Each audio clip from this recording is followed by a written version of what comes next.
La timbale. Poil de Carotte ne boira plus à table. Il perd l'habitude de boire en quelques jours avec une facilité qui surprend sa famille et ses amis. D'abord, il dit un matin à madame Lepic, qui lui verse du vin comme d'ordinaire, « Merci maman, je n'ai pas soif. » Au repas du soir, il dit encore, « Merci maman, je n'ai pas soif. » Tu deviens économique, dit madame Lepic, tant mieux pour les autres. Ainsi, il reste toute cette première journée sans boire, parce que la température est douce et que, simplement, il n'a pas soif. Le lendemain, madame Lepic, qui met le couvert, lui demande « Boiras-tu aujourd'hui, Poil de Carotte ?»« Ma foi, dit-il, je n'en sais rien. »« Comme il te plaira, dit madame Lepic. Si tu veux ta timbale, tu iras la chercher dans le placard. » Il ne va pas la chercher. Est-ce caprice, oubli, ou peur de se servir soi-même? On s'étonne déjà. Tu te perfectionnes, dit madame Lepic, te voilà une faculté de plus. Une rare, dit monsieur Lepic. Elle te servira surtout plus tard, si tu te trouves seul, égaré dans un désert, sans chameau. Grand frère Félix et sœur Ernestine parient.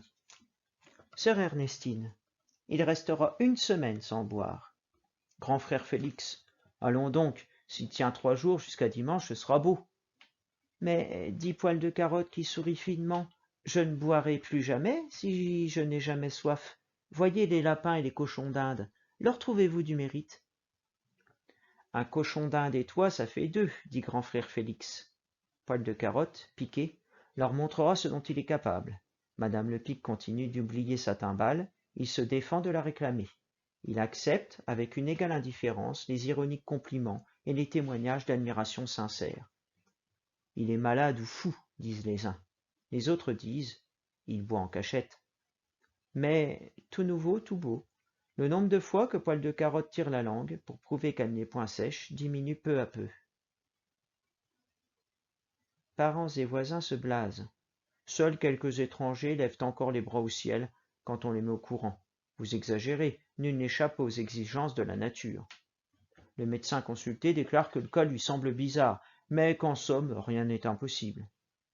Et Poil de Carotte, surpris, qui craignait de souffrir, reconnaît qu'avec un entêtement régulier, on fait ce qu'on veut.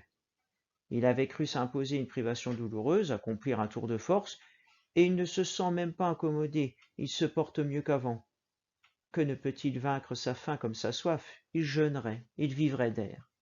Il ne se souvient même plus de sa timbale. Longtemps, elle est inutile.